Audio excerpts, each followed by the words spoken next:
So ma'am, इतनी boring होती है इकोनॉमिक्स, कहाँ फंस गया आप? इकोनॉमिक्स बोरिंग किसने बोला होती है? किसने कहा कि आप बोरिंग होती है? मुझे तो बोरिंग लगते थे, मतलब क्या वैसे पढ़ा तो समझ ही नहीं आता। डिमांड और सप्लाई को पढ़ोगे तो बोरिंग लगेगी, पर इकोनॉमिक्स सिर्फ डिमांड और सप्लाई नहीं है ना। हाँ ये पढ़ो ना, ये काम की चीज है। हाँ, ये तो मतलब जिंदगी का हिस्सा है एक तरीके से। हाँ, पर इकोनॉमिक्स भी जिंदगी का हिस्सा है। तो आपको कब लगा था कि मुझे इकोनॉमिक्स करना है? स्कूल में। स्कूल में? हाँ, कौन से वाले, मेरी डिमांड सप्लाई टीचर, पढ़ के या हाँ ऐसा हाँ, कुछ कर मेरी रहा? टीचर बहुत अच्छी थी। हाँ रियली, हमारे भी टीचर अच्छी थी वो, पर वो उन्होंने मेरे को, मेरी तरफ उनके ग्रेटिट्यूड भी थे कि चलो तू पास हो गया, आई गॉट 33 मार्क्स। तो फिर कहाँ से स्टार्ट हुआ? आप लंदन गए? नहीं, आप नहीं, वो बड़ौदा से मैंने बीए किया है, फिर इधर आके एमए की। प्रिंसटन भी तो गए थे आप? वो पोस्ट डॉक था। कैसा रहा वहाँ? ठीक। याद करते हो माहौल अब? कभी फील नहीं होता कि वो लाइफ अच्छी नहीं थी? नहीं नहीं, वो तो मुझे पहले से पता था कि मैं 1 साल के लिए जा रही हूँ, अच्छा, रहने के लिए नहीं। ठीक, वो वैसे जाने के लिए बहुत अच्छी जगह है। तो ऐसे आपने वहाँ दिल नहीं लगाया कि यहीं काम करना है, वो जाके वापस? इस तरह का अगर काम करना है तो वहां बैठ के क्या मतलब ना। तो आप मैम बाड़मेर कब पहुंचे फिर? एक जो सबसे खूबसूरत चीज आपने जो पहले पन्ने पे लिखी है कि जब आप गांव में जाते हो या मतलब वहां पे लोगों के बीच में जाते हो, तो आपके जो भ्रम है, मिसकंसेप्शंस हैं, वो टूटते हैं। जो थ्योरेटिकल है उसके अलावा जो असली चीज है वो जाके आपका मतलब पूरा माइंडसेट ही चेंज हो जाता है। तो आप बाड़मेर में कौन से गांव में गए थे, कहाँ पे, क्या ये कैसे, आप थोड़ा सा बताओ। मैंने अभी पीएचडी में राजस्थान के 8 गांवों में डेटा कलेक्शन इंटरव्यूज किए।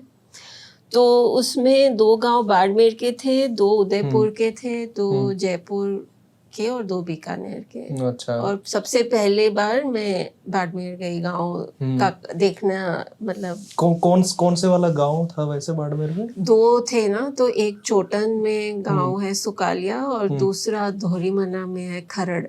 अच्छा, वो तो हाईवे पे ही है बिल्कुल। अच्छा। सुकालिया थोड़ा सा अंदर है। तो वहां पे क्या दिखा फिर आपको, लोग गड्ढे खोदते हुए? वो वाला किस्सा, वो एक्चुअली मतलब अंग्रेजी अखबार में अगर आप पढ़ो तो तब नरेगा नहीं था ना, national rural employment guarantee act जो है, तब वो तो 2006 से लागू हुआ। तो मैं तो वहाँ 2002 में थी तब वहाँ पे, और देश के और राज्यों में भी ये हुआ करते थे अकाल राहत के काम, जो फेमिनाइन वर्क जो इंग्लैंड हाँ, से स्टार्ट हुए थे। हाँ, तो वो वहाँ पे अकाल पड़ा था, सूखा बहुत खराब, तो लोगों को गांव में काफी काम मिल रहा था, काफी हिस्सों में काफी काम मिल रहा था। तो उसी पे मेरी पीएचडी की रिसर्च भी थी। और जब एक गांव में, मेरे ख्याल से खरड़ की बात है, किसी ने कहा कि अभी चल रहा है काम, तो अगर आपको देखना है तो आप आ सकते हो हमारे साथ। अच्छा। तो फिर मैं उनके साथ गई, तो मैंने पूछा क्या काम है, तो उन्होंने बोला तालाब का गहरीकरण। मैंने कहा ठीक है, जो भी है देख लेते हैं। और फिर वहां में गई तो तालाब तो मुझे नहीं दिखा, मैदान दिख रहा था।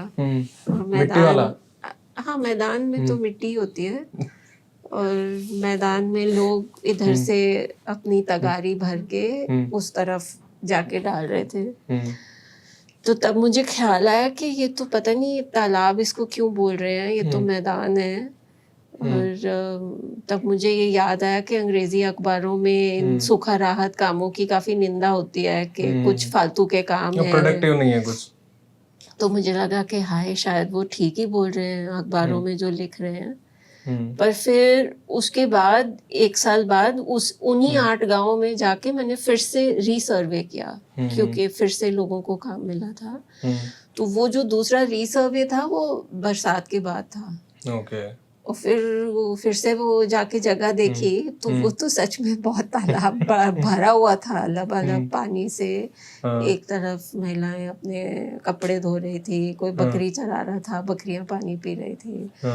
तो तब मुझे थोड़ी समझ आई तो कि वो जो कश्मीर वाला बोल रहे थे कि कश्मीर हाँ, हो जाता वो है। अलग है। वो तो बेचारे गांव रेगिस्तान में लोग बार बार कह रहे थे कि कश्मीर हो जाता है, कश्मीर हो जाता है। तो मुझे लगा पता नहीं उनको क्या लगता है कि कश्मीर कैसा होता है ना। मैंने भी नहीं देखा था कश्मीर, पर फोटो देखे थे और मुझे समझ नहीं आ रही थी कि रेगिस्तान कैसे कश्मीर लग सकता है। पर वाकई मतलब बरसात के बाद कुछ समय के लिए वो पूरा हरियाली हो जाती है वहाँ पे। और चूंकि टिबे है ना, धोरे जो भी कहते हैं। मैं गया हूँ वहाँ पे।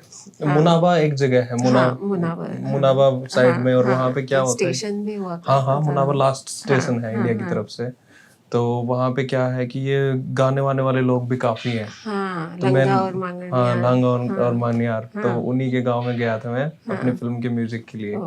तब मैंने देखा था वहाँ पे, बड़ा इंटरेस्टिंग है। वैसे दिल लगने वाली जगह है पर 4-5 दिन के लिए।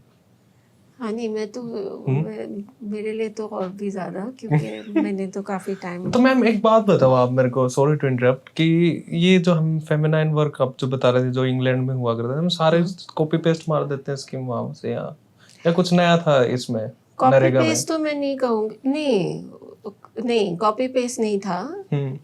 उसका इतिहास काफी पुराना है, क्योंकि जब यहाँ पे बंगाल में खासकर, पर और जगहों पे भी बार बार फैमिन हुआ करते थे, जिसमें मतलब सूखा पड़ता है और उसके बाद लोगों का रोजगार चला जाता है, फिर वो खा नहीं पाते और फिर बहुत बड़े पैमाने पे लोग भूख से मरने लग जाते हैं। तो जैसे जैसे टाइम गुजरा तो ब्रिटिश सरकार की निंदा होने लगी कि यहाँ पे वो कैसे इतने लोगों को मरने दे रहे हैं। हाँ, तब उन्होंने फैमिन कमीशन बैठाया। तो वो फैमिन कमीशन ने मतलब पूरा डेटा और यहाँ की स्थिति देख के बताया कि मौतें इसलिए हो रही हैं क्योंकि लोगों को खाना खरीदने के लिए उनके हाथ में पैसा नहीं है। तो अगर आप उनको या तो सीधा खाना दो या आप उनको काम दो, ताकि वो उनके हाथ में थोड़ा पैसा रहे, वो जाके खरीद सके। तो इस सोच से उन्होंने फैमिन कमीशन में ये रिकमेंडेशन दिया कि आप अगर सूखा पड़ता है, अकाल पड़ता है, तो उस स्थिति में आप लोग इस तरह के काम शुरू करो। तो वो तो रही फैमिन की बात। फिर इंडिपेंडेंस हो गई, उसके बाद वही व्यवस्था गई नहीं, क्योंकि सूखा तो हमें अभी भी पड़ते हैं, सूखा अकाल अभी भी पड़ता है। तो उस व्यवस्था को रखा गया। और फिर 70 के दशक में महाराष्ट्र ने, जहाँ पे बार बार सूखा पड़ता था और ये बहुत बड़ी दिक्कत थी, तो वहाँ की राज्य सरकार ने एम्प्लॉयमेंट गारंटी स्कीम का कानून पारित किया। 70 के दशक में। तब से लेके जब तक नरेगा पारित हुआ 30 साल तक, ये हमेशा बीच बीच में मांग आती रही कि उस तरह का कानून सब जगह होना चाहिए। और फिर धीरे धीरे जब 2002-3 में जैसे राजस्थान में फिर से भूखमरी से मौतें हुई। सहरिया एक जाति है जो 12 और इस 12 जो डिस्ट्रिक्ट है उसमें, पर उदयपुर में भी कुछ भूख से मौतें हुई थी। तो उस समय फिर वहाँ के सब संगठनों ने मिलके अकाल संघर्ष समिति बनाई, ताकि जो गांव की स्थिति है वो लोगों के सामने आए। और वहाँ की राज्य सरकार पे दबाव पड़ा कि आप लोग अकाल राहत काम तो चलाओ ही, जो उन्होंने किया भी, लेकिन इसके साथ साथ कि हर बार ऐसे हमें सड़कों पे ना उतरना पड़े, इस हमेशा के लिए कानून होना चाहिए जो ऑटोमेटिकली लोग वहाँ पे जाके काम मांग सके। तो इंग्लिश में जैसे हम कहते हैं ना, employer of the last resort, कि अगर और कुछ नहीं आपका चल रहा तो कम से कम ये एक होना चाहिए कि आप वहाँ जाके काम मांग सको अपने गाँव में। मैम जीडीपी 4थे नंबर पे पहुंच गए हम, बधाई हो। हाँ, आपको भी बधाई हो।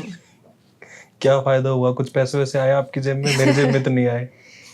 सो आई थिंक ये जो लार्जेस्ट इकोनॉमी वाला इंडिकेटर है वही बहुत फूलिश है मेरे हिसाब से। क्यों? क्योंकि अब जैसे अगर आपकी और मेरी इनकम सेम है, जो कि नहीं है, हाँ, जो भी है, अगर 2 लाख रुपए आपकी है और मेरी भी 2 लाख रुपए है, और आपका अगर 4 लोगों का परिवार है और मैं अकेली रहती हूँ, तो हम ये तो नहीं कह सकते ना कि दोनों की 2-2 लाख रुपए है तो दोनों सेम है। क्योंकि आपको 2 लाख से 4 लोगों का गुजारा करना है और मुझे सिर्फ अपने खुद का करना है।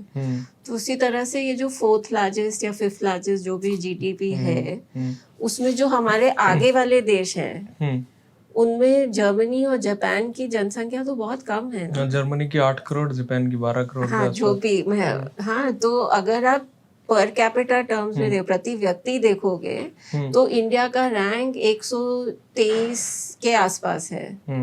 हाँ, तो उसको लाए बिना, जनसंख्या को लाए बिना सिर्फ टोटल को देखना, उससे कोई मतलब नहीं है ना। ओके मैम, एक खूबसूरत बात आपने इस किताब में मेंशन की है कि हमारी पर कैपिटा इनकम 2.35 लाख के आसपास में है। हाँ और उसमें भी ये है कि भाई जो 10% जो है हाँ उसको एक बार हटा दें तो हमारे पर कैपिटा, जो 10% रिचेस्ट को हटा दें तो हमारे पर कैपिटा इनकम हो जाएगी 1.84 लाख। और दूसरा आपने जो एक और खूबसूरत बात बताई कि भाई जो 9, तो ये वो दूसरी बात ही भूल गया मैं। 90% की आय औसत से कम है।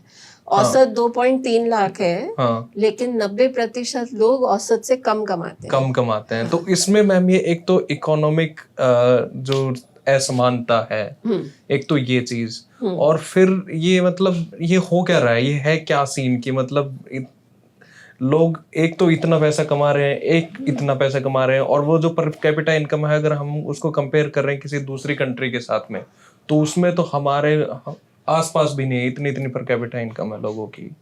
तो ये इकोनॉमिक, ये जो असमानता है, इसको आप कैसे देखते हो? तो आपकी बात सही है कि एक्चुअली पर कैपिटा इनकम भी बहुत ही इनएडिक्वेट इंडिकेटर है। हाँ, क्योंकि वो एवरेज अगर आप देख रहे हो उसमें सिर्फ 10% लोग ऐसे हैं जो एवरेज से ऊपर हैं, बाकी एवरेज से नीचे हैं। तो हमें एक्चुअली तो ये देखना चाहिए कि डिस्ट्रीब्यूशन किस तरह से है और जो एवरेज से लोग कितना दूर हैं। थोड़ा बहुत दूरी तो ऑब्वियसली थोड़ी बहुत असमानता तो होगी ही, वो तो कोई बात नहीं, लेकिन इतनी ज्यादा जो भारत में है वो मेरे ख्याल से अब दुनिया के सबसे ज्यादा देशों में से हो गया है। पहले से नहीं हुआ करता था।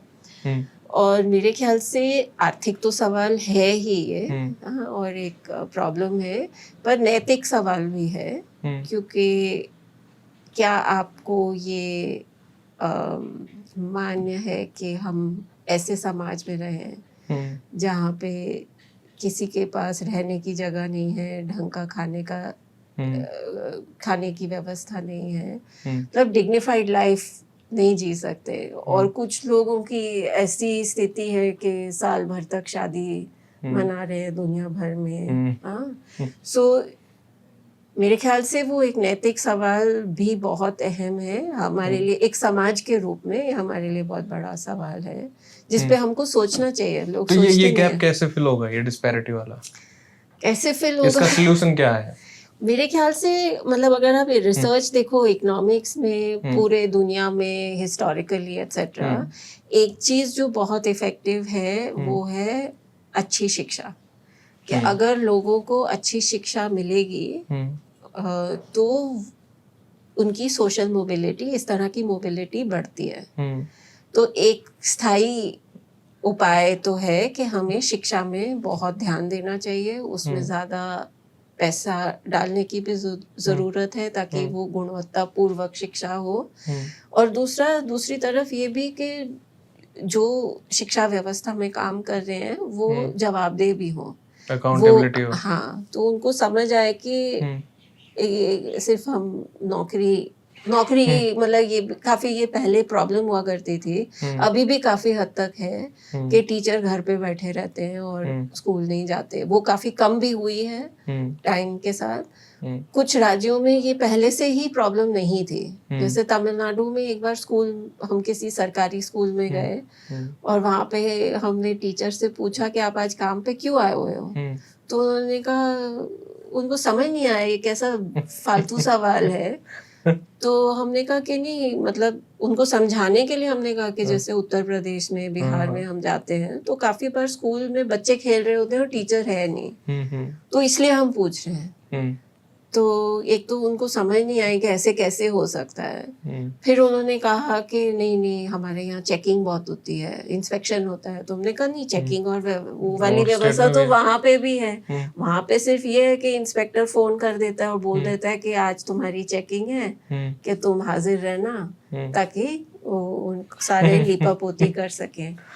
तो फिर उन टीचर्स ने और दिमाग लगाया, तो उन्होंने फिर कहा कि अगर हम ना आए टाइम से तो 1-2 दिन के बाद गेट पर जो बच्चे के पेरेंट्स हैं वो खड़े हमको मिलेंगे और वो हमसे सवाल पूछेंगे कि तुम क्या हो रहा है ये।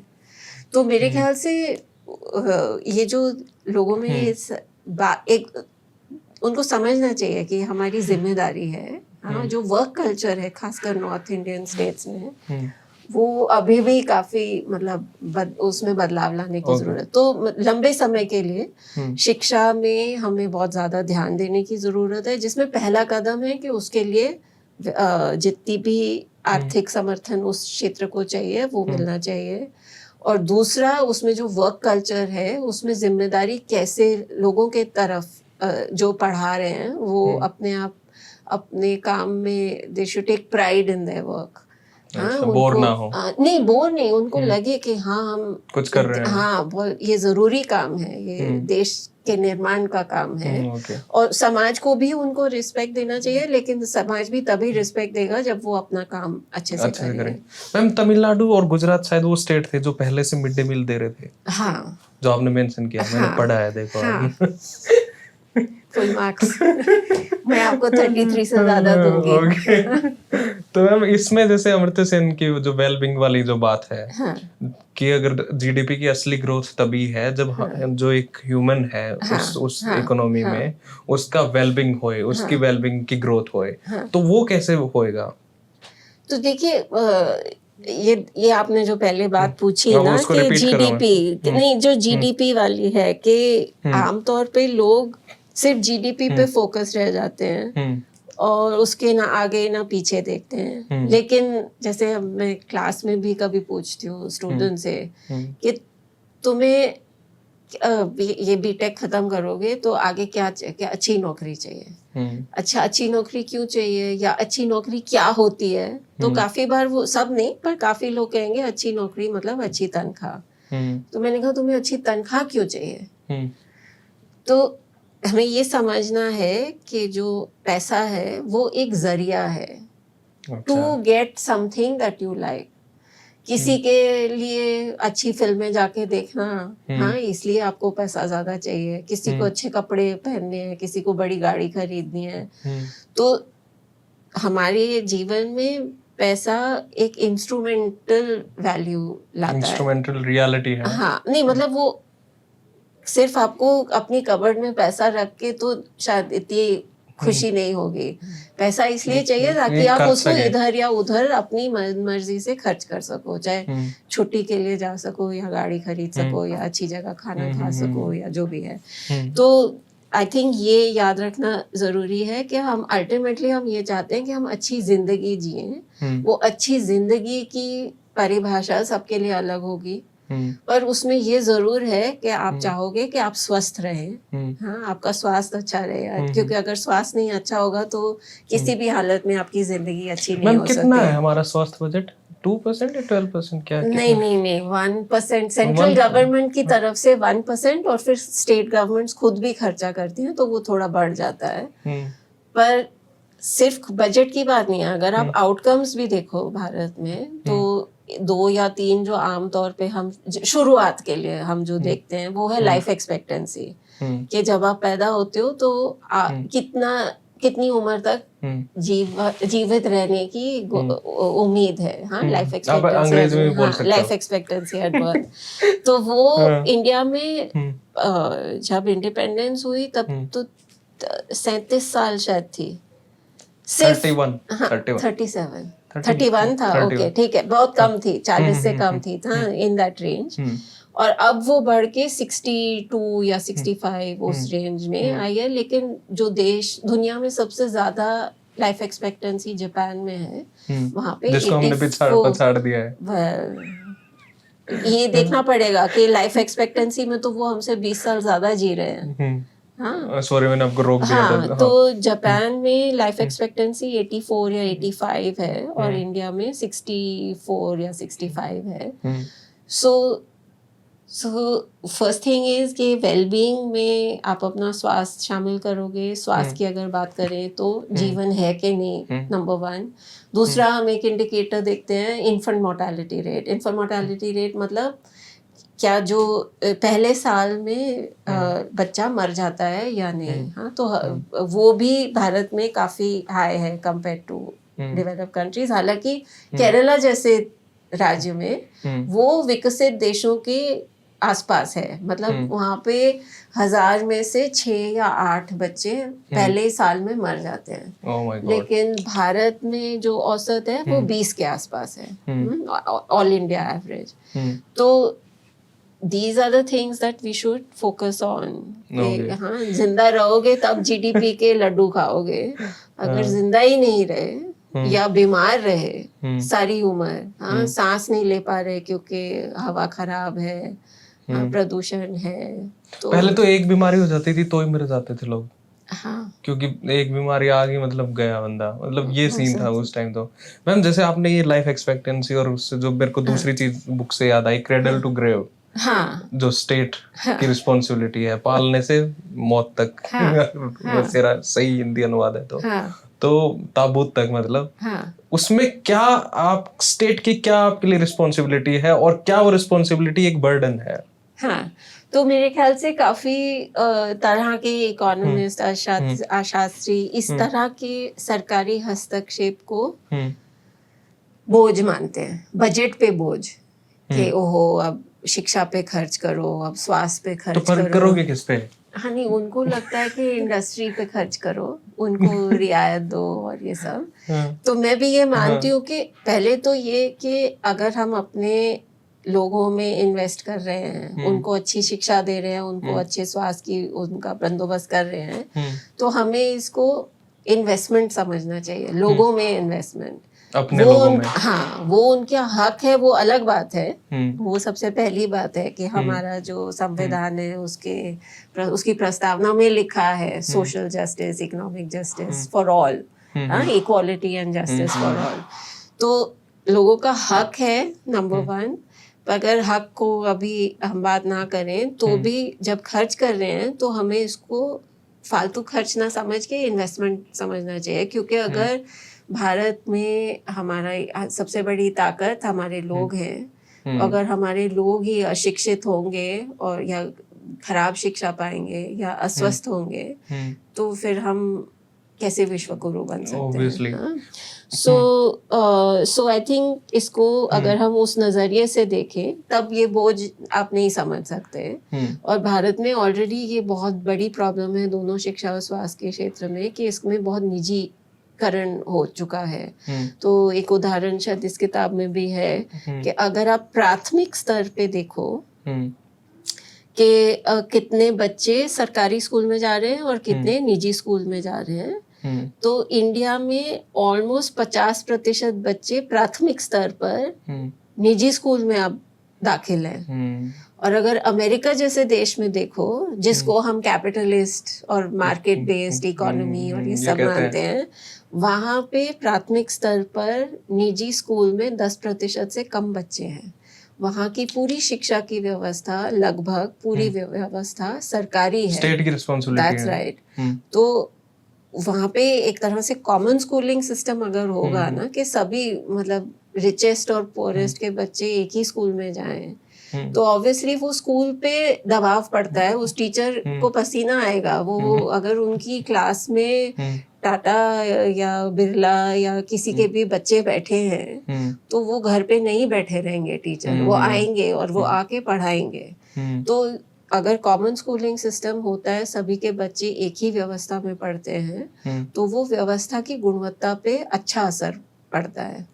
हाँ, अगर आपने 2 ट्रैक बना दिए तो क्या होगा कि जो थोड़ा बहुत सक्षम वर्ग है वो निजी स्कूल में डाल देगा, जो गरीब बच्चे हैं वो सरकारी व्यवस्था में रह जाएंगे, उनके माँ बाप टीचर के सामने बोलने से हिचकिचाएंगे तो वो सिस्टम और कमजोर हो जाएगा। हाँ, तो एक अर्थशास्त्री बहुत पुराने हैं, उन्होंने कहा एग्जिट, वॉइस एंड लॉयल्टी। अगर सक्षम वर्ग एग्जिट कर जाता है तो इस सरकारी व्यवस्था में वॉइस जो है, बोलने की क्षमता, वो कमजोर पड़ जाती है और फिर पूरे व्यवस्था में इस सरकारी व्यवस्था की तरफ लॉयल्टी जो है, हमारी प्रतिबद्धता है, वो कमजोर पड़ जाती है। तो फिर ये जो भारत में अभी आप देख रहे हो, हमेशा सरकारी सेवाओं को हाय हाय थू थू करना, हमेशा कह देना कि वो सब बेकार है। मैम, वेलफेयर को बर्डन और फ्रीबीज का नाम क्यों दिया गया है? और ये कब से हो रहा है? कब से ये ज्यादा होना स्टार्ट हुआ है? मैं पॉलिटिकल क्वेश्चन नहीं है, मैं वैसे पूछ रहा हूँ। नहीं, ये पहले से मतलब आइडियोलॉजिकल डिबेट है ना। कुछ लोग मानते हैं कि हर चीज में सरकारी होना चाहिए, कुछ मानते हैं कि हर चीज में बाजारी होना चाहिए, और ये बहुत मतलब सेंचुरीज पुरानी डिबेट है। लेकिन इकोनॉमिक्स में ये बात जरूर है कि एक तरह का कंसेंसस टाइप, मतलब may be that's a strong word, पर एक सोच जरूर है कि किसी किसी क्षेत्र में सरकारी हस्तक्षेप के बिना वो सेवा आप एफिशिएंटली प्रोवाइड नहीं कर सकते। और वो कम से कम वो दो क्षेत्र हैं, स्वास्थ्य और शिक्षा। वेलफेयर, मतलब वेलफेयर में तो और भी चीजें आती हैं, पर स्वास्थ्य एंड शिक्षा the first two I would say. Kenneth Arrow थे नोबेल लॉरिएट, उन्होंने कहा कि स्वास्थ्य में बाजार पे निर्भर होने से ना ही आपको एफिशिएंसी मिलेगी और ना ही आपको इक्विटी मिलेगी। अच्छा। हाँ, और दोनों चीजें इकोनॉमिस्ट के लिए जरूरी हैं। आप चाहते हैं कि 1 रुपया आप खर्च कर रहे हो तो उससे आपको ज्यादा से ज्यादा फायदा मिले, वो एफिशिएंसी समझ लो, हाँ, सिंपल टर्म्स में।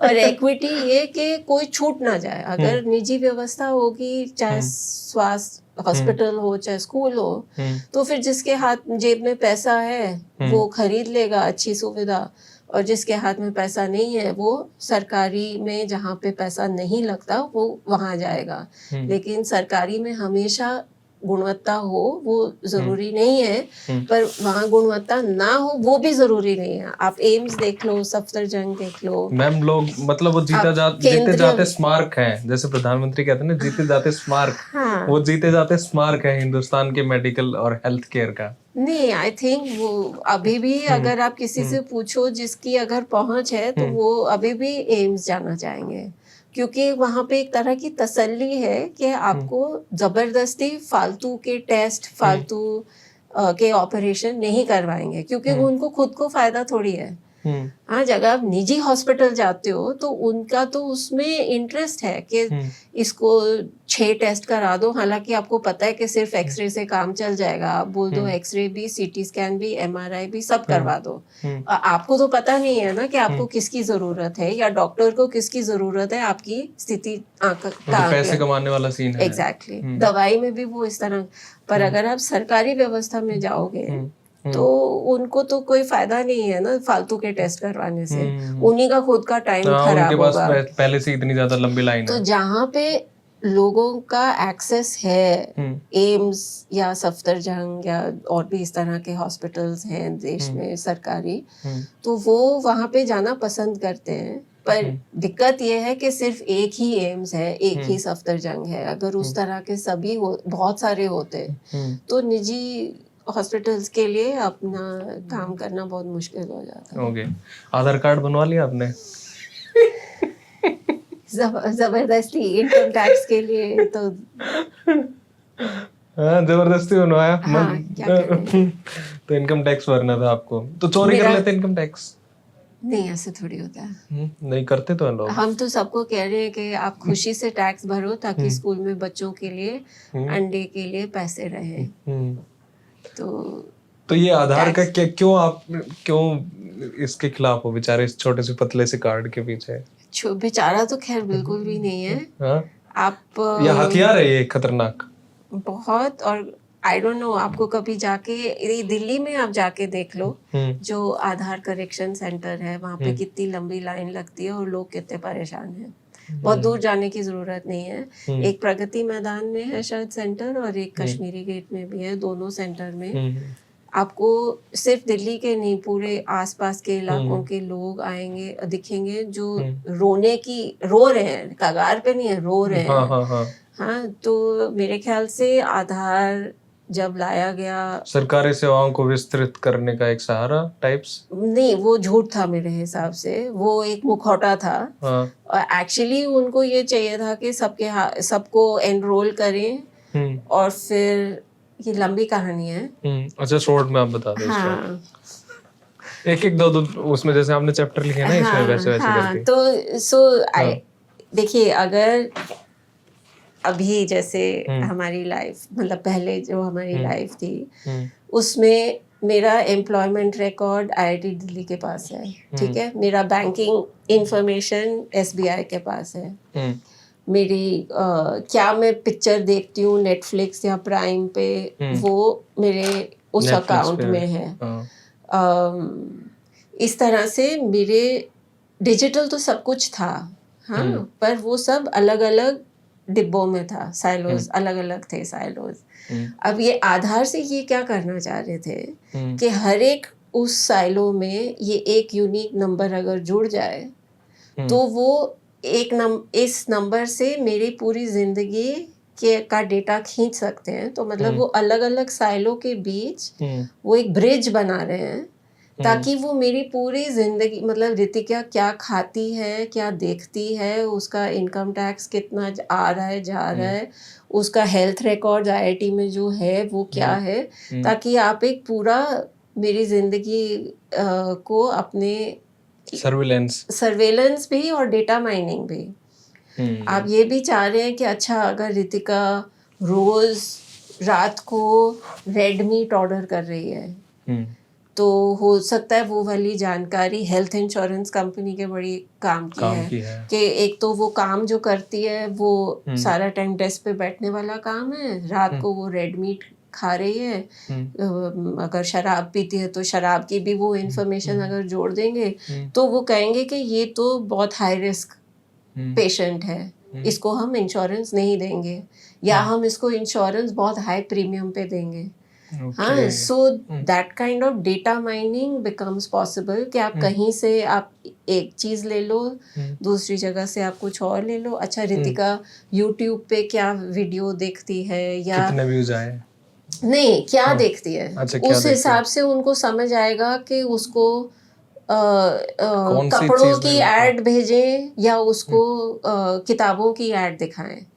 हाँ, तो वो आपके बिहेवियर को भी मैनिपुलेट कर सकते हैं। हाँ, तो इस तरह से ये आधार एक एनेबलर है।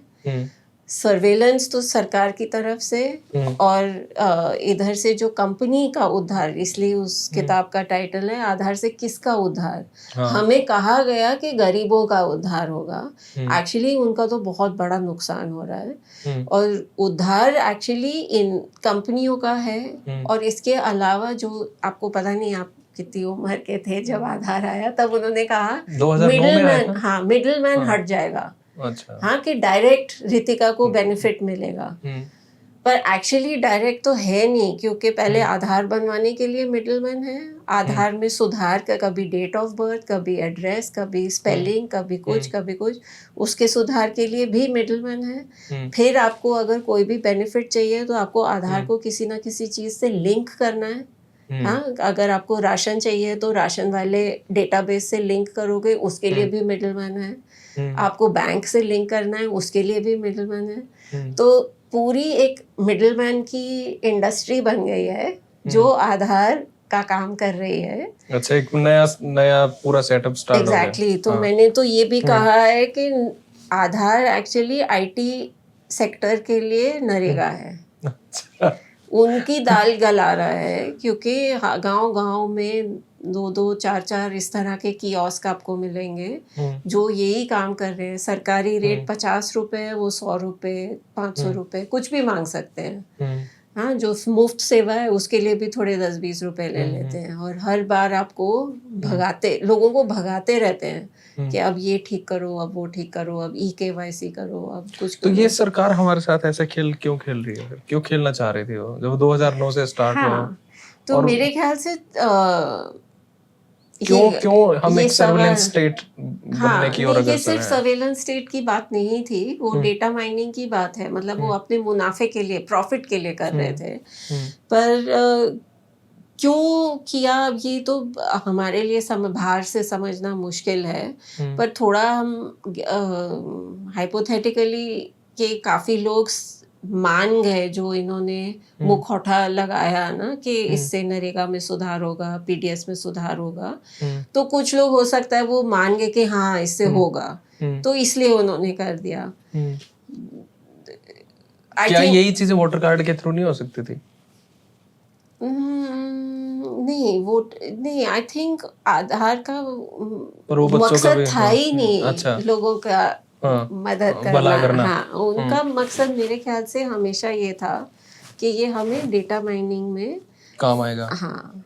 और अब अगर आप किसी को गांव में जाके बोलो कि मैं तुम्हें कार्ड दे रहा हूँ और तुम लाइन में लग जाओ, तो लोग पूछेंगे कि इस कार्ड से मुझे क्या मिलेगा। अब आधार से तो कुछ नहीं मिलता, तो वो बोलेंगे हम लाइन में क्यों लगे। तो फिर आपको ये उनके साथ छल करना पड़ा, उनको डराना पड़ा कि अगर ये नहीं कराओगे अभी तो तुम्हारा ये रुक जाएगा, राशन रुक जाएगा, नरेगा रुक जाएगा, मध्याह्न भोजन नहीं मिलेगा, ये नहीं मिलेगा, वो नहीं मिलेगा। तो लोग बैंक घबरा, अकाउंट नहीं खुलेगा, हाँ, मोबाइल के लिए, हाँ, तो लोग घबरा गए। उनको लगा चलो मुफ्त में बन रहा है, कि अगर कल वाकई ये लोग कुछ बंद कर दें तो कम से कम मेरे पास आधार होना चाहिए, तो इसलिए लोग लाइन में लग गए। अच्छा, तो ये मुखौटा इसलिए मैं कह रही हूँ ताकि उनको, लोगों को डरा। अब जो गरीब है, जिसके लिए वो राशन जरूरी है, नरेगा की मजदूरी जरूरी है, वो रिस्क क्यों लेंगे ना। उनको तो गांव में लग रहा है कैंप, तो वो लग गए लाइन में। हाँ, ये तो है। वो वैसे विदेश के बहुत से ऐसे लोग हैं जिनको बेचारों नहीं पता होता बहुत सारी चीजें। हाँ। अच्छा मैम, एक कदम आगे की बात पूछता हूँ मैं आपसे। क्या हमारे को कोई ऐसा कोई फंडामेंटल राइट नहीं लेके आना चाहिए डाटा प्रोटेक्शन का? या है एक लॉ तो अभी आया है डेटा प्रोटेक्शन वाला, वो काफी कमजोर है। वैसे लो तो मतलब वो लो भी ऐसे ही बनाए होंगे ताकि मैं मानती हूँ कि जो यूरोप में लॉ बना है डेटा प्रोटेक्शन वाला, GDPR, general data protection rules, वो बहुत अच्छा कानून है। वो एक ऐसा कानून है जो एक बहुत ही शिक्षित समाज में लाया गया है, और एक ऐसे समाज में लाया गया जहाँ पे प्राइवेसी को बहुत सीरियसली लेते हैं। हाँ, लोग अपनी निजी, जैसे मैं अपने दोस्त को मिलने गई और उनके बच्चों का कुछ ऐसे छोटे बच्चे थे, उनका लास्ट डे था, तो छोटा फेस्टिवल था, ऐसे बच्चे डांस और ये सब, और उनके लिए खेल कूद का था। तो चूंकि वो स्कूल में हो रहा था और चूंकि मेरा रिसर्च उस पे है, तो मुझे लगा वो बहुत अच्छा होगा, क्योंकि मेरे पास ये सारे वीडियोस हैं इंडियन स्कूल्स के, तो यहाँ पे मैं एक फ्रेंच स्कूल का कॉन्ट्रास्ट कर सकती हूँ। तो फिर भी मैंने काफी ध्यान से वीडियो बनाया। बच्चे वो मुंह में चम्मच डाल के नींबू रख के चलते हैं ना, तो मैंने उनका पीछे अच्छा, वहाँ भी नींबू लेके चलते हैं क्या? हाँ, तो मैंने उनका पीछे से वीडियो बनाया, बच्चे चलते हुए ऐसे वो लेके जा रहे हैं। तो थोड़ी देर बाद मेरे दोस्त ने मुझे बोला कि रितिका, तू बच्चों का वीडियो मत बना यहाँ पे। हाँ, तो वहाँ पे ये बिल्कुल मान्य नहीं है कि आप बच्चों का वीडियो एक बिना पूछे माँ बाप से आप उसको शूट करो। तो मैंने उसको बोला कि नहीं, मैं कहीं डालूंगी नहीं, मैं अपने उसके लिए। तो मतलब वो निजता, वहाँ पे प्राइवेसी उसको बहुत सीरियसली लेते हैं। फिर भी बावजूद इसके कि वो कानून मजबूत है, वहाँ पे लोग शिक्षित हैं, प्राइवेसी को सीरियसली लेते हैं, फिर भी कंपनीज अभी भी काफी बदमाशी कर रही हैं। बीच बीच में उन पे बहुत बड़े फाइन हो जाते हैं, तो उनको लगता है ठीक है, ये हमारे लिए परचूरन है, जब फाइन होगा तो पैसे भर देंगे। नहीं, देखा जाएंगे नहीं, भर देंगे, उनको फर्क नहीं पड़ता $5 मिलियन से, क्योंकि उनका मुनाफा इतना ज्यादा है, उनके लिए ये 1% भी नहीं है। तो उस तरह के कॉन्टेक्स्ट में अगर जीडीपीआर का पूरा प्रोटेक्शन नहीं मिल पा रहा है लोगों को, तो आप यहाँ समझ सकते हो कि जहाँ पे लोगों को बहुत ही बेसिक डिजिटल लिटरेसी नहीं है। आप ये देखो पीछे जो डिजिटल अरेस्ट हो रहे हैं, हाँ, साइबर क्राइम और अभी ये भी हो सब, रहा है। हाँ, तो वो सब क्यों हो रहा है? क्योंकि लोगों में जागरूकता नहीं है, वो उनको समझ नहीं आ रही कि ये पूरा जो सिस्टम बना है डिजिटल वाला, वो किस तरह से ऑपरेट कर रहा है, वो अपने आप को कैसे बचाएं।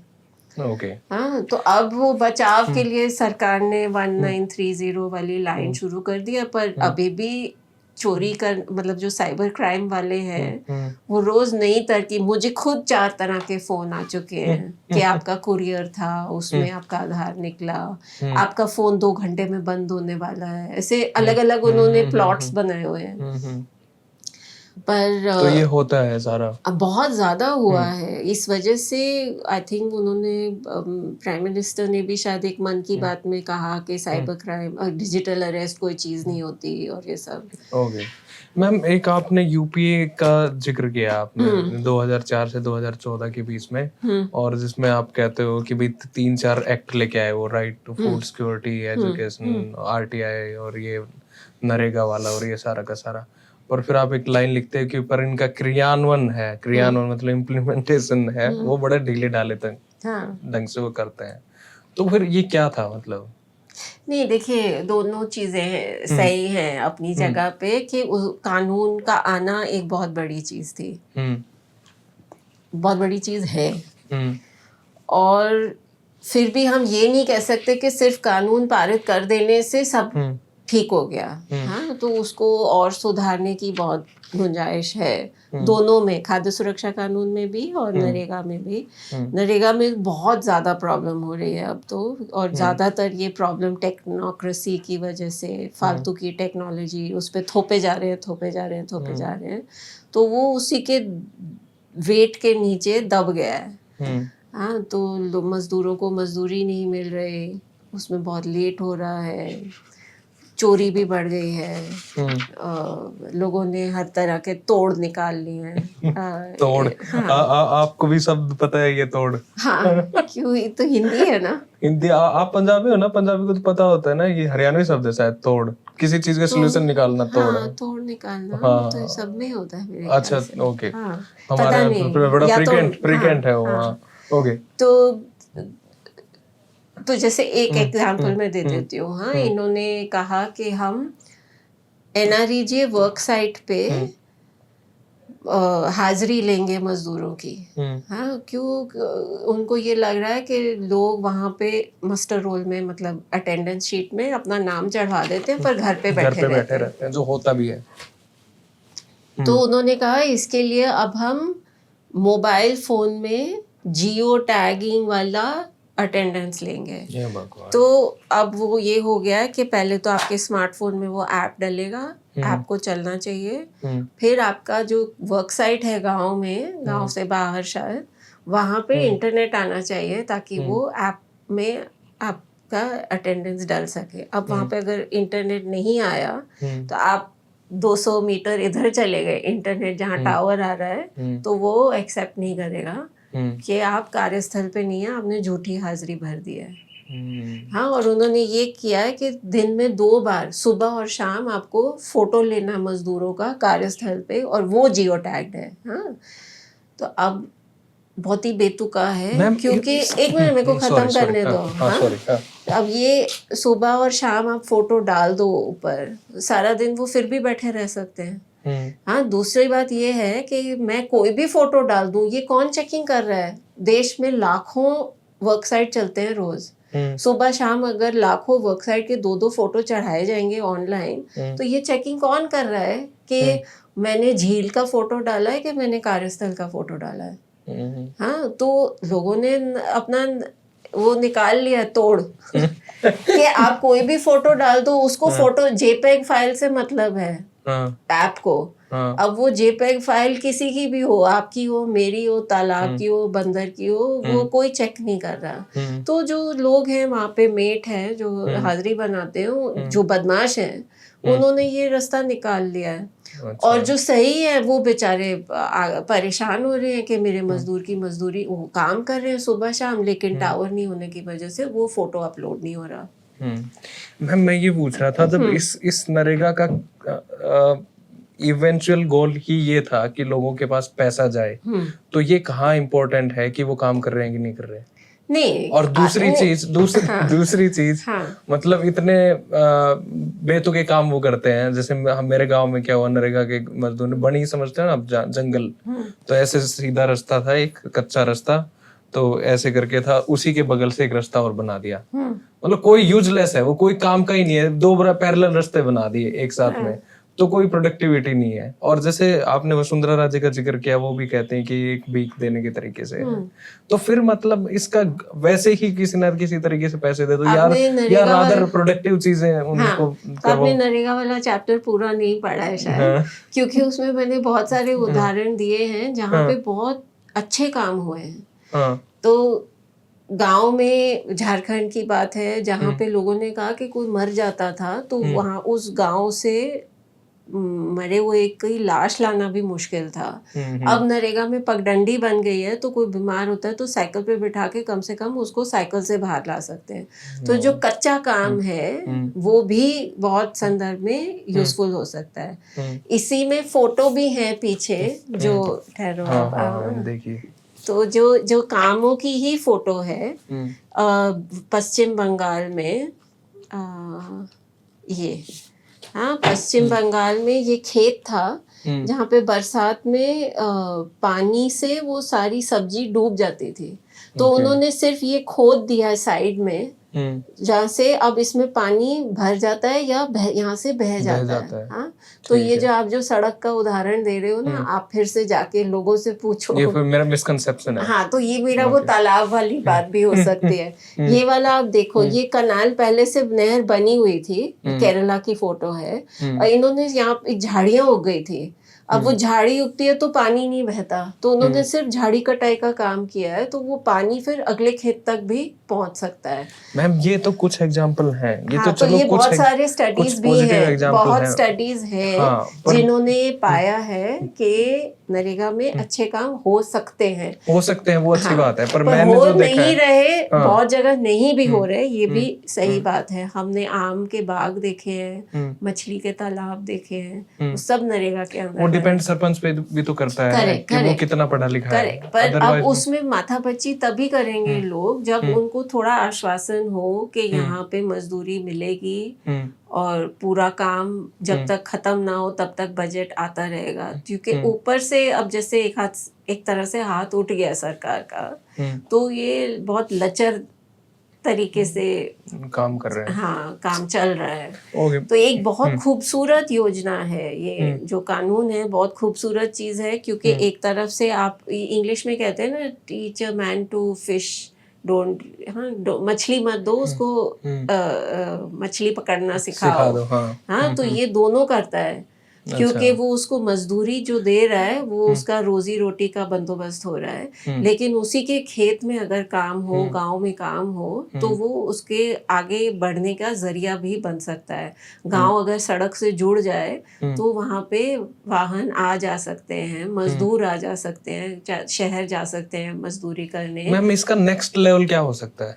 नेक्स्ट लेवल ये कि आप इसको ढंग से चलाइए, इसमें पारदर्शिता लाइए, इसमें फालतू की टेक्नोलॉजी के जो सारे आपके खिलौने का आप टेस्टिंग कर रहे हो उसको बंद करें। पर मैम एक और चीज मैंने मेरे गांव में ही देखी, ये स्टेटस सिंबल की भी बात है। हाँ। कि नरेगा में स्टेटस सिंबल का उल्टा कह रहा हूँ मैं, कि नरेगा में सिर्फ वो काम करेंगे जो गरीब है और दलित है। हाँ, ये बिल्कुल है। और एक जनरल कैटेगरी का बंदा तो शर्म के बारे नरेगा में काम करने ही नहीं जाता, हालांकि वो गरीब है। हाँ, नहीं तो वो अब अगर शर्म में इस तरह से रहेंगे तो उनको नुकसान होगा, लेकिन नरेगा का मकसद यही था कि मजदूरी की दर न्यूनतम मजदूरी होगी, ताकि अगर आपको उससे ज्यादा कहीं काम मिल जाए तो आप वहां जाओ, अगर उतना भी नहीं मिल रहा तो आपके लिए नरेगा है। हाँ, तो वो अपने आप लोग छट जाते हैं। जिसके पास अच्छे अवसर हैं वो कहीं और जाएगा, और जिसको और कुछ नहीं मिल रहा वो नरेगा में आएगा।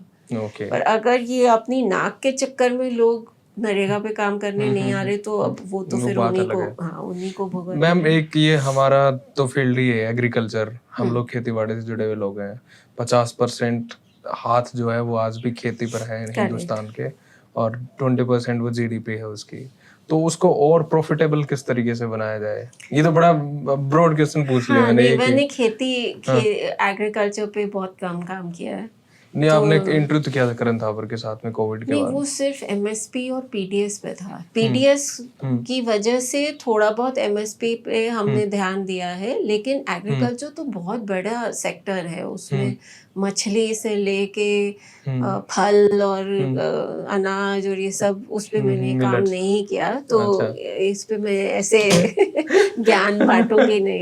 जिस पे काम किया उस पे मैं बोल सकती हूँ। अच्छा, मिड डे मील पे बात हाँ, करते हैं। मिड डे मील मतलब किसी ने मेरे को बताया, मैं रिसेंटली इंटरव्यू कर रहा था पवन वर्मा का, हाँ, जो एम्बेसडर रहे और बिहार से एमपी भी थे राज्यसभा के, तो वो कह रहे थे कि वहां पे गांव में मिड डे मील की वजह से बच्चे जो हैं वो स्कूल में आते हैं ताकि खाने को हमारे को मिल जाएगा।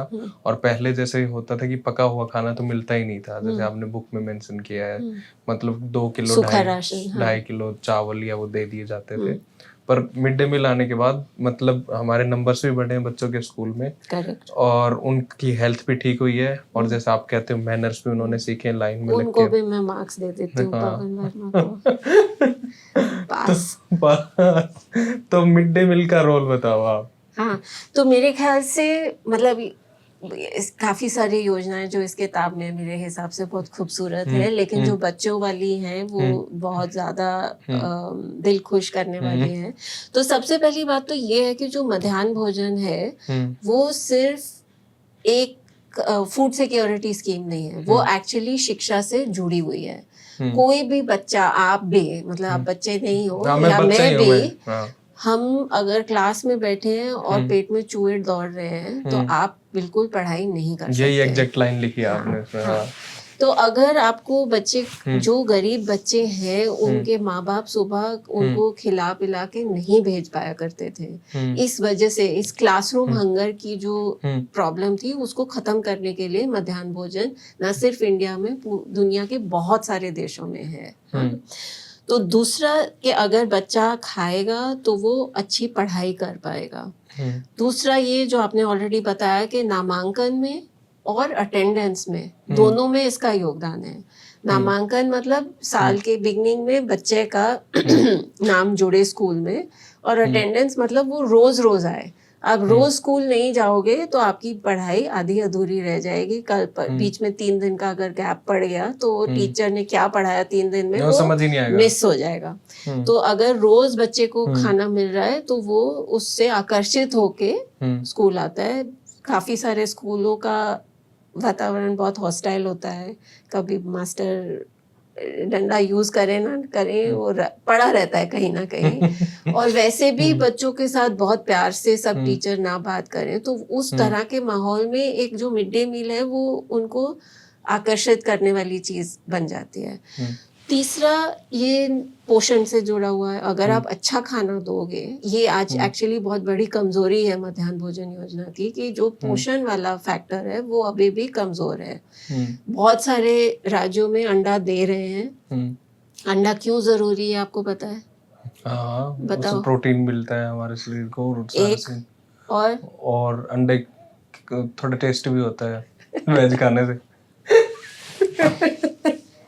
ठीक है, तो इसके लिए बहुत सारे कारण हैं। अंडा खासकर, हाँ, क्योंकि देखो प्रोटीन तो दाल में भी है, दूध में भी बोरिंग है। होती है दाल। हाँ, ठीक है, अंडा भी बोरिंग हो जाएगा रोज खाओगे, पर अंडे का फायदा ये है कि आप, जैसे दूध है वो खराब हो सकता है, हाँ, अंडा एक हफ्ते 10 दिन तक आप रख सकते हो जहाँ पे रेफ्रिजरेशन नहीं है। दूसरा, दूध और दाल में आप पानी घोल दोगे तो बच्चे को 1 कटोरी के बजाय आधी कटोरी ही मिलेगी। अंडे में इस तरह का डाइल्यूशन पॉसिबल नहीं है। अंडा एक, सबको दिखेगा कि एक अंडा है, चाहे छोटा हो चाहे बड़ा हो, अंडा एक अंडा ही होता है। तो इस वजह से तीसरी बात बहुत जरूरी जो ये है कि बच्चों का पेट छोटा होता है।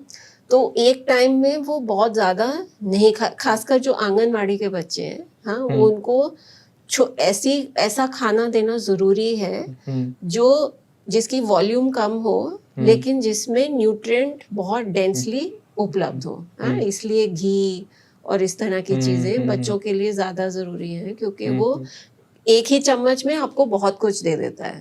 ओके। तो अंडा भी उस तरह की चीज है, उसमें सारे न्यूट्रिएंट हैं, सिर्फ विटामिन सी नहीं है। तो विटामिन सी तो आप नींबू और नमक निचोड़ दो, नींबू निचोड़ दो, नमक छिड़क दो, तो वो आपका वो भी हो जाएगा। तो अंडा इस वजह से बहुत जरूरी है। बहुत सारे राज्य दे रहे हैं, दक्षिण और ईस्ट के, लेकिन जो मध्य प्रदेश, राजस्थान, जैसे गुजरात में, हरियाणा वालों में वहां पे तो अंडा खाते ही नहीं, घर में ही नहीं खाते लोग बाग। हाँ, पर वहां पे फिर उनको या तो दूसरी चीज ढूंढ लें, चिक्की दें, उस चिक्की में गुड़ और मूंगफली होती है। चिक्की क्या होती है? चिक्की आप क्या कहते हो, गज्जक चिक्की क्या होता अच्छा, वो है, गज्जक मूंगफली और अच्छा, पंजीरी बोलते हैं वहां पे एक। नहीं, पंजीरी नहीं, जो एकदम ऐसे क्रंच, जो सर्दियों में नहीं खाते, रेवड़ी, गज्जक, चिक्की। हाँ, अच्छा। ये अच्छा। हाँ, तो वो दे सकते हैं। इंदिरा गांधी को बड़ी पसंद थी गज्जक। अच्छा, ये मुझे नहीं पता, वो मेरी सहेली नहीं थी। चलो सॉरी। तो विकल्प है, पर फैक्ट इज कि अगर आप पैसा खर्च देखो और उसका गुणवत्ता देखो, तो उसमें अंडा विनर है। अच्छा। तो खैर एनीवे, जो मध्याह्न भोजन में पोषण एक कमजोर कड़ी है अभी, उसको ठीक करने का उपाय है सबके सामने, लेकिन वो खर्च नहीं करना चाह रहे, इस वजह से भी काफी राज्य अंडा नहीं दे रहे। तीसरी चीज है, तो ये हुआ नामांकन, अटेंडेंस, पोषण, पढ़ाई में मदद, क्योंकि भूखे पेट आप पढ़ाई नहीं कर रहे। पांचवी चीज हुई कि सब बच्चे एक साथ मिल बैठ के खाना खाते हैं, तो उनको जो घर से कहा जाता है कि इसके हाथ का खाना नहीं खाना, इसके साथ बैठ के नहीं खाना, वो जब उन सबके सामने गरम गरम खाना आता है, तो वो उसको घर की बात को भूल के सबके साथ राजी खुशी खाना खाते हैं। तो ये जो जाति वाली मानसिकता है, उसके लिए भी एक तोड़ है। न सिर्फ बच्चे आपस में बैठ के खा रहे हैं, लेकिन किसी और के हाथ का बना हुआ, चाहे वो मुसलमान हो, चाहे वो दलित हो, चाहे कुछ भी हो, वो खा लेते हैं खाना। छठी बात, इसमें 20 लाख से ज्यादा औरतों को रोजगार मिला है, क्योंकि मध्याह्न भोजन पकाने वाली और हेल्पर ज्यादातर, सब नहीं पर ज्यादातर महिलाएं हैं। और हमने उनको पैसे कितने दिए? बहुत कम है, बहुत कम है उस पे भी। हाँ, तो ये तो सुधारने की जरूरत है। ये आप मध्याह्न भोजन के खिलाफ नहीं, मैं खिलाफ नहीं हूँ। नहीं, मैं तो पैसे को ज्यादा देने के लिए कह रहा था। बिल्कुल, उस पे भी इस किताब में चर्चा है। तो ये बहुत ही मतलब बहुत अलग अलग इसके पहलू हैं, और लोग आमतौर पे जब किसी से पूछो ना मध्याह्न भोजन, हाँ वो छिपकली गिर गई, अरे वहां पे हल्दी वाले चावल दे दिए और कुछ नहीं दे, तो वही चीज सबके सामने आती है। लेकिन ये जो बाकी सारे पहलू एक परसेप्शन बना हुआ है वो, हाँ, वो लोग आराम से भूल जाते हैं। रोज लगभग 10 करोड़ बच्चों को सरकारी स्कूलों में मध्याह्न भोजन मिल रहा है। ओके, मिड डे मील, मध्याह्न भोजन। हाँ, तो मैम ये जो आपको अपनी हिंदी सुधारनी हाँ, चाहिए। ऑब्वियसली हम हरियाणा वालों की हिंदी और अंग्रेजी, हरियाणा वालों को अगर हिंदी नहीं आएगी तो किसको आएगी? उनको सिर्फ हरियाणवी आती है और कुछ नहीं आता। फिर एक बार हरियाणवी आ जाए आपको, उसके बाद कुछ नहीं आता, सब में मिक्स हो जाती है। तो मैम दिल्ली के मिसकंसेप्शन क्या है? दिल्ली के मतलब गवर्नमेंट के कई मिसकंसेप्शन जो होते हैं। जैसे ये कश्मीर का होता तो अच्छा लगता है सब, कि दिल्ली हमारे प्रति वो नहीं है, खैर अलग चीज है वो। तो गवर्नमेंट के कई बार मिसकंसेप्शन होते हैं इन मिड डे मील्स के प्रति, और जो सरकारी आंगनवाड़ी और इन सब चीजों के, तो वो आपको सबसे ज्यादा क्या लगते हैं? क्या उनको रियलिटी नहीं पता है? मेरे ख्याल से रियलिटी, जैसे आप गए, आपको कुछ पता, नई चीज पता लगी नहीं, मेरे ख्याल से रियलिटी की बात नहीं है। मेरे ख्याल से ये क्लास इंटरेस्ट की बात है, कि जो सक्षम वर्ग है उसको कुछ फर्क नहीं पड़ता ये अच्छी चले या ना चले, लेकिन जो गरीब हैं उनके लिए उनके बच्चों की आगे की जीवन की नींव इन योजनाओं से पड़ती है। अच्छी शिक्षा, अच्छा स्वास्थ्य, अच्छा पोषण। तो आई थिंक क्योंकि जो सरकार चला रहे हैं, चाहे वो ब्यूरोक्रेट्स हो चाहे पॉलिटिशियंस हो, वो हमेशा लोगों के हित में ऐसे बिल्कुल कूद के नहीं काम करते नेसेसरीली। उनको लगता है जो चल रहा है चलने दो। हॉस्टाइल भी नहीं हो, शायद कभी कभी हॉस्टाइल भी होते हैं, पर इनडिफरेंट है। तो मेरे ख्याल से ये सबसे ज़्यादा प्रॉब्लम है कि जो जब ये योजना अच्छे से चलती है तो उससे लोगों का क्या फ़ायदा है उसको वो रिकॉग्नाइज नहीं कर पाते हैं, क्योंकि वो एक ऐसी पोजीशन में है कि कभी उनके बच्चे को ना सरकारी स्कूल में जाना पड़ा ना आंगनवाड़ी का लाभ हुआ। तो आपने जो कोट बताया था वही बात है फिर, जो आपने कोट बताया था ना अभी, जो वॉइस लेस हो जाता है जब हाँ, एग्जिट वॉइस और लॉयल्टी वाला, हाँ, वो भी है। और थोड़ा बहुत क्लास एनिमोसिटी या हाँ कि ठीक है चलता है टाइप। हाँ। और मैम एक जैसे आपने ये इसमें लिखा है कि लंदन स्कूल ऑफ इकोनॉमिक्स में 50 प्रोफेसर हैं अपनी सोशल पॉलिसी के, और हमारे यहाँ किसी भी यूनिवर्सिटी में डिपार्टमेंट ही नहीं है। हाँ। तो मतलब क्या हम अभी भी इन चीजों को जो सबसे बेसिक है इन चीजों को अभी भी इग्नोर करते जा रहे हैं, या वो प्रायोरिटी ही नहीं है हमारे यहाँ? हाँ, नहीं, दोनों चीजें ट्रू हैं कि प्रायोरिटी भी हमेशा कम रहा है और उसको इग्नोर कर रहे हैं। और मेरे ख्याल से जब तक देखो बदलाव लाने के लिए, हाँ, सोशल चेंज के लिए दो चीजें हो सकती हैं ब्रॉडली स्पीकिंग। एक है सॉलिडारिटी, एक है सेल्फ असर्शन। हाँ, सॉलिडारिटी मतलब मुझे कोई लेना देना नहीं कि आंगनवाड़ी अच्छी चले या ना चले, ना मेरे बच्चे हैं, ना अगर होते भी तो वो सरकारी स्कूल में शायद ना जाते, लेकिन मुझे ऐसे लगता है कि नहीं, हम सब एक हैं और हमारे देश के बच्चों को अच्छी शिक्षा, पोषण, स्वास्थ्य मिलना चाहिए। तो मैं सॉलिडारिटी के रूप में इन चीजों पे काम करके उसकी जो समस्याएं हैं, उपलब्धियां हैं, उस सबको सबके सामने रख रही हूँ। लेकिन दूसरा जरिया है सेल्फ असर्शन, कि जो खुद अगर मेरे बच्चे आंगनवाड़ी में जा रहे हैं, सरकारी स्कूल में जा रहे हैं, तो मैं खुद इसको मांग करूं कि मेरे बच्चे के लिए आज अंडा क्यों नहीं आया, आज टीचर टाइम पे क्यों नहीं आए। हाँ, तो लेकिन जो सेल्फ असर्शन वाला वर्ग है वो अभी इतनी नाजुक स्थिति में है कि वो या तो अपनी रोजी रोटी कमा ले या वो ये सेल्फ असर्शन वाले काम कर वो राइट मांग ही नहीं सकता। हाँ, तो मतलब वो जब वो समझते भी हैं तब भी वो उसको कर नहीं पा रहे हैं। तो हमें दोनों की जरूरत है, और इस तरह के कार्यक्रमों को, योजनाओं को अगर हम मजबूत करेंगे तो ये गुंजाइश है कि अगली पीढ़ी कम से कम वो अपने हकों को अच्छे से समझ पाएगी और मांग सकेगी। और ये जो अभी पूरा हम सॉलिडारिटी के बूते पे आगे बदलाव थोड़ा बहुत जो आया है वो बदलने की, वो बैलेंस की जरूरत है। ओके मैम, कास्ट कितना खतरनाक रोल प्ले करता है इन सब चीजों में? बहुत मैंने खुद कास्ट पे बहुत कम काम किया है, लेकिन जैसे मध्याह्न भोजन योजना है उसी में हमें इतना दिख गया। हाँ, कहीं कहीं पर थाली के पीछे वो जाति का लेटर लिख दिया। Oh my God, really? ताकि वो बच्चों को हमेशा पता चले कि ये थालियां तुम्हारी है। या ये कौन सी जगह पे हुआ? ये पुरानी बात है, मध्य प्रदेश के शायद किसी सर्वे में सामने आई थी ये बात। हाँ, पर सिर्फ मध्य प्रदेश की बात नहीं है, बहुत अलग अलग जगह पे अलग अलग तरीके हैं। कहीं कहीं पर अगर दलित महिला या मुस्लिम महिला को कुक के रूप में रखा गया तो गांव में बवाल हो गया। अभी पीछे उत्तराखंड में एक किसी को निरस्त कर दिया क्योंकि गांव वालों ने आपत्ति की, फिर उन्होंने कहा वो इसकी तो अपॉइंटमेंट ही गलत थी, तो उसको हटा दिया गया। लेकिन बहुत सारे ऐसे एग्जाम्पल्स भी है कि जब गांव वालों ने दलित महिला के कुक होने पर आपत्ति जब की और कहा कि हमारे बच्चे यहाँ नहीं खाना खाएंगे, तो डिस्ट्रिक्ट कलेक्टर खुद वहां गए, खुद उस महिला के हाथ का खाना खाया 3-4 दिन लगातार, तो फिर धीरे धीरे लोग मान गए। तो ये जो जाति वाला प्रॉब्लम है वो इन स्कीम्स में भी काफी दिखता है। हालांकि हमने इस पे फोकस्ड रूप से रिसर्च नहीं खुद की है, पर मेरे ख्याल से ये सब जगह, मतलब हर जगह है तो उसमें भी है।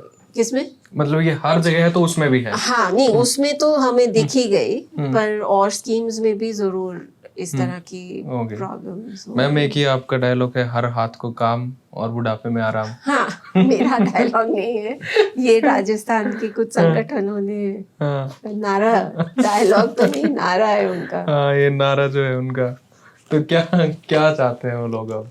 देखो, दुनिया भर में जो विकसित देश हैं जहाँ हम पहुंचने की कोशिश कर रहे हैं विश्व गुरु स्टेटस वाला, वो तो हम तो उसमें ये है कि लोग संगठित क्षेत्र में काम करते हैं और जब उस तरह की नौकरी होती है तो जो नौकरी शुदा है, जिसने उसको नौकरी दी है और सरकार, तीनों कंट्रीब्यूशन करते हैं ताकि जब उसका काम करने का टाइम खत्म हो, 60-65 जो भी रिटायरमेंट एज है, तो उसके पास एक पेंशन के लिए फंड तैयार हो। हाँ, तो पेंशन लगभग जैसे अमेरिका में भी लगभग सबको मिलती है। पर हमारे यहाँ ये है कि संगठित क्षेत्र बहुत छोटा है, 10% फॉर्मल सेक्टर में है, ठीक है।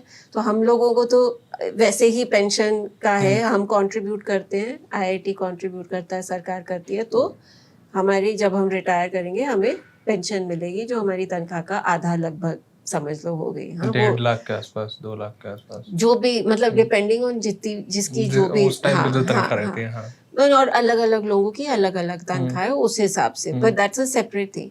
लेकिन जो बाकी देश है जो मजदूरी करके अपना गुजर बसर कर रहे हैं, उनके लिए कोई पेंशन की खास व्यवस्था नहीं है, थी, या इस तरह से नहीं है। सामाजिक सुरक्षा पेंशन है, हाँ, नेशनल सोशल असिस्टेंस प्रोग्राम नाम से चल रही है, 90s के दशक से है। उसमें विधवा पेंशन, एकल महिला, बूढ़ों के लिए और पर्सन्स विद डिसेबिलिटीज के लिए पेंशन्स हैं। अब वो पेंशन के नाम पे केंद्र सरकार 200 से 500 रुपए प्रति व्यक्ति प्रति माह दे रही है, वो बहुत कम है। तो राज्य सरकारों ने अपनी तरफ से पैसा जोड़ा है, जैसे आपका हरियाणा है, वहां पे शायद लोगों को 3000 रुपए की पेंशन मिलती है। हाँ, तो उसमें से मतलब 200 से 500 रुपए केंद्र सरकार के हैं और बाकी सारी राज्य सरकार की तरफ से दी जा रही है। उसी तरह से और राज्यों ने भी दिया।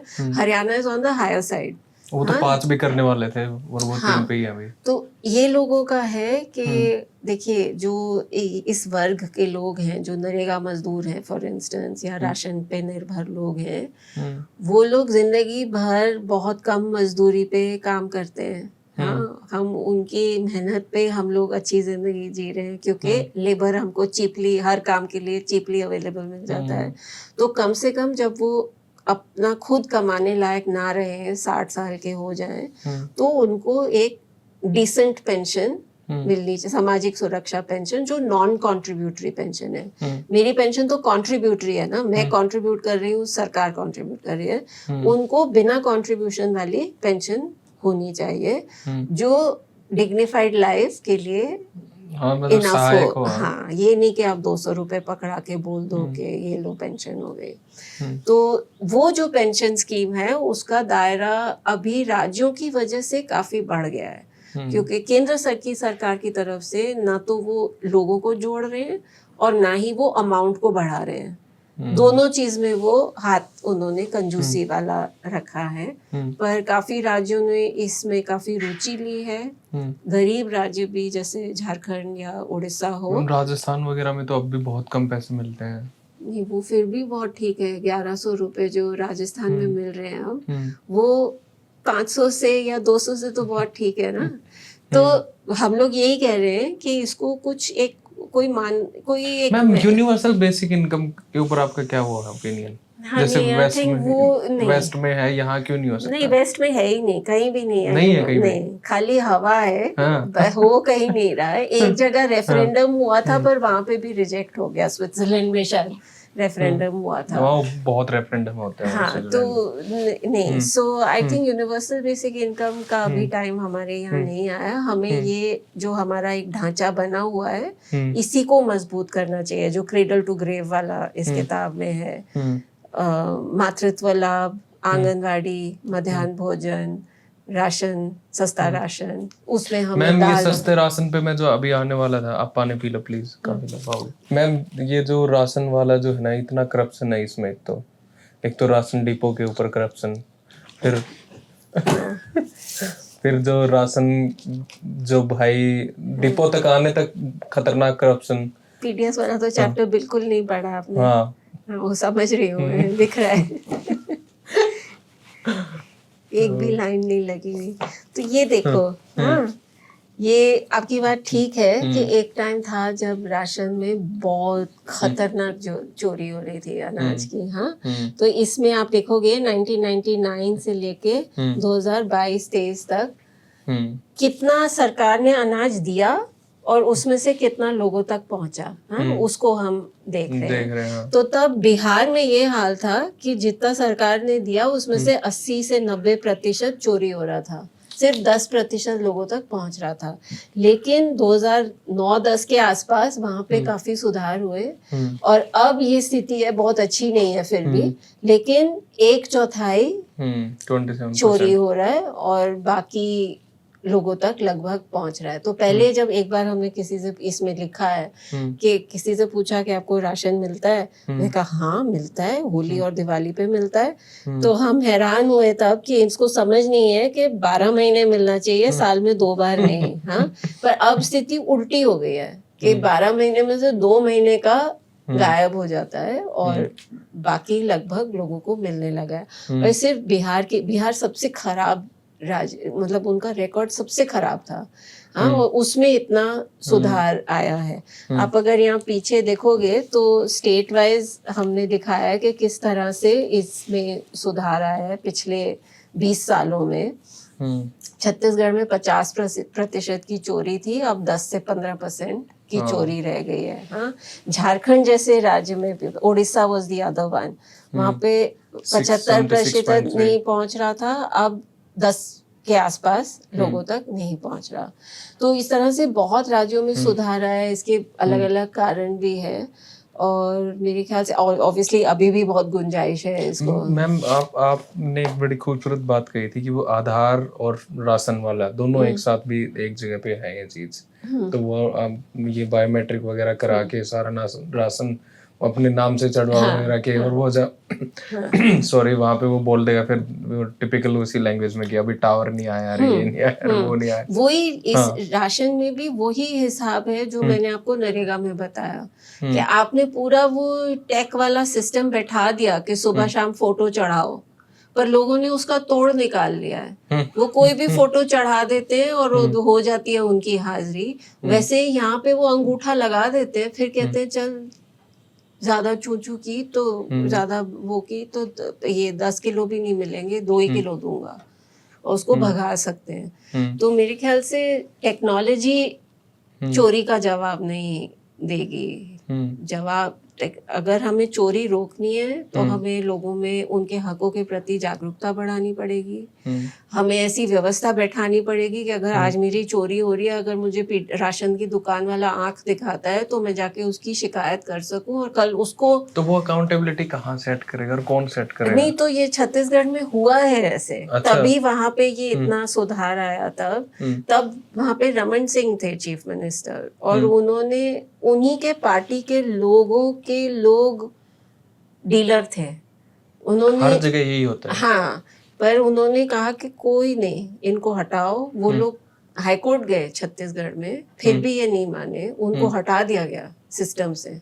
हाँ, और जब एक बहुत क्लियर मैसेज चला गया कि अब चोरी बर्दाश्त नहीं होगी, तो धीरे धीरे पूरी पटरी पे आ गई लाइन। तो मेरे ख्याल से जब तक पनिशमेंट नहीं होगा और पॉलिटिकल इंटेंशन ना हो तो क्या कुछ नहीं हो सकता। एग्जैक्टली।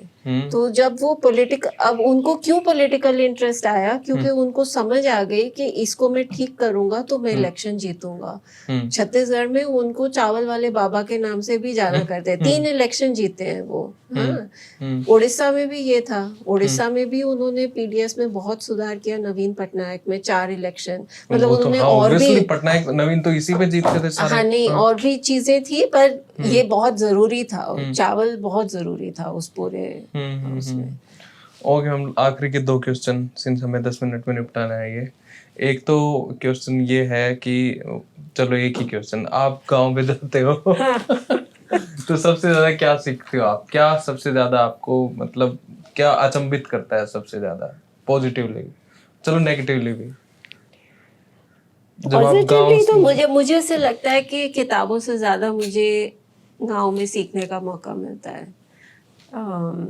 नेगेटिवली एक पूरा जाति का जो जहर है या कीड़ा है लोगों के दिमाग में, काफी डिस्टर्बिंग होता है देखना, खासकर अगर आपको पहले से आदत ना हो इस तरह से लोगों की सोच के बारे में। अच्छा, तो वो तो मैम वही वाली बात है कि जैसे वो एक लाइन है कि किताबों में गांव का रंग गुलाबी है, पर आप गांव में जाके देखोगे तो वहां पे कुछ और है। हाँ हाँ। हाँ, नहीं गुलाबी मतलब वो नहीं, ऐसे नहीं है, रोमांटिसाइज नहीं हाँ, कर वो रही रोमांटिक सा आइडिया मैं, नहीं पर है। जैसे हाँ। मैंने कहा बहुत सीखने को मिलता है, तो एक मैं उदाहरण दे देती हूँ जो इस किताब में भी है कि 2009 में जब यूपीए 2 की सरकार आई तो उन्होंने बोला हम खाद्य सुरक्षा कानून लाएंगे।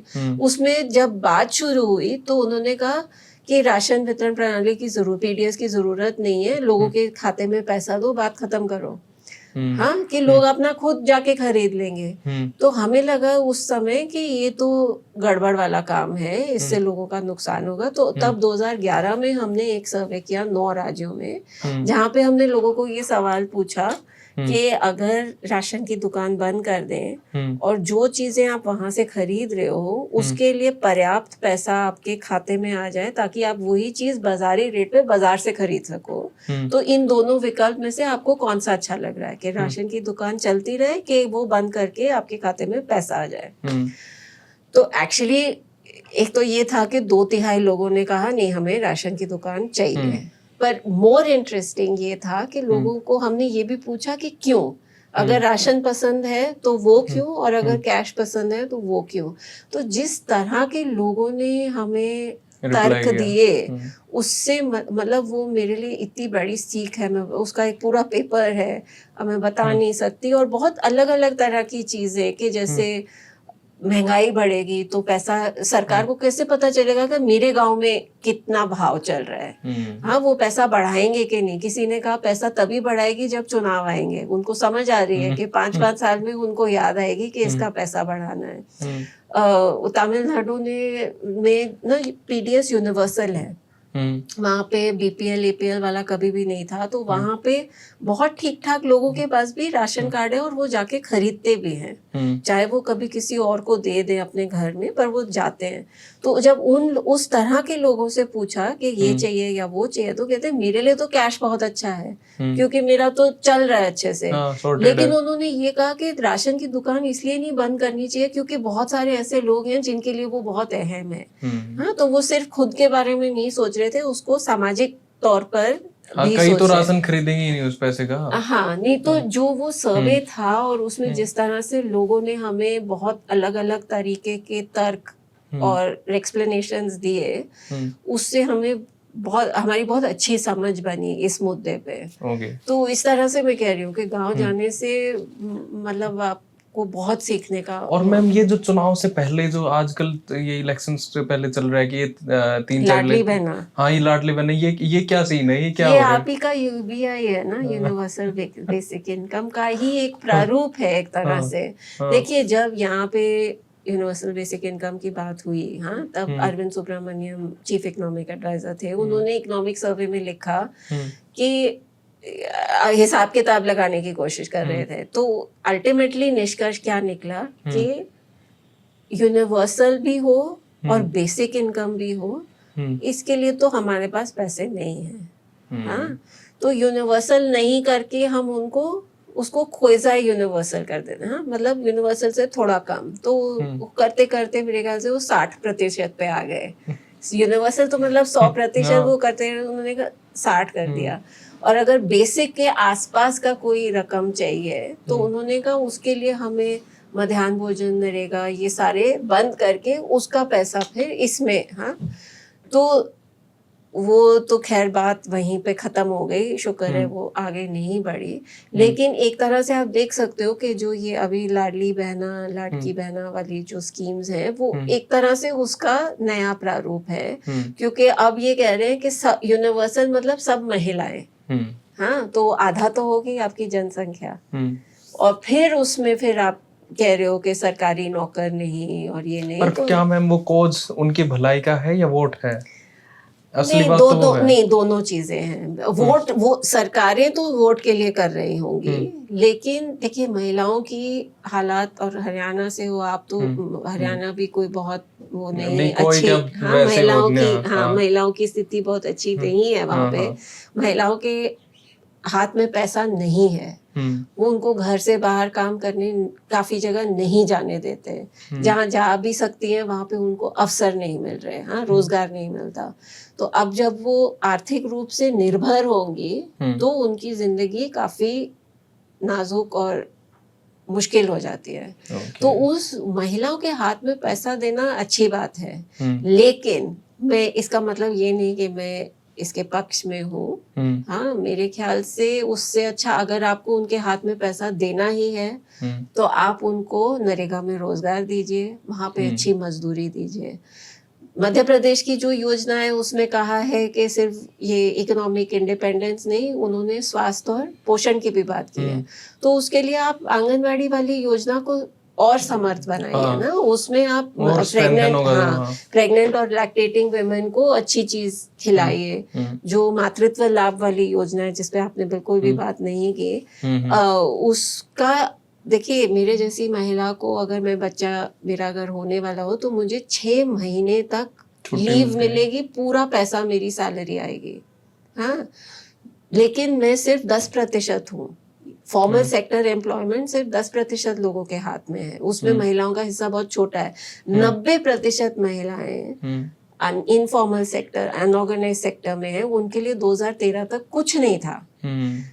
खाद्य सुरक्षा कानून में मातृत्व लाभ आया पर उन्होंने सिर्फ 6,000 रुपए का प्रावधान किया है। तो आपको अगर महिला के स्वास्थ्य और पोषण की फिक्र है तो आप उस जो मातृत्व लाभ है उसको बढ़ा के एक कम से कम न्यूनतम मजदूरी से तो जोड़िए ना। 6 महीने की न्यूनतम मजदूरी दीजिए, वो भी अगर 400 का हिसाब लगाएंगे तो ये 6,000 से बहुत ज्यादा गुना होगी। हाँ, तो मेरे ख्याल से महिलाओं को सशक्त करने के और उनको उनके हाथ में पैसा देने के और भी तरीके हैं। नरेगा से उनको रोजगार और कमाई होगी, मातृत्व लाभ से उनका स्वास्थ्य और पोषण बचेगा, आंगनवाड़ी से भी उनको पोषण दिया जा सकता है। तो वो जो उद्देश्य है उसको प्राप्त करने के और जरिए जो है वो मुझे ज्यादा आकर्षित करते हैं। लेकिन जो ये बात जरूर है कि महिलाओं के हाथ में पैसा होने से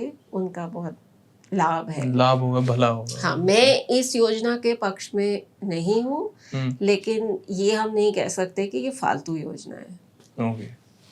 okay ma'am, then thank you so much.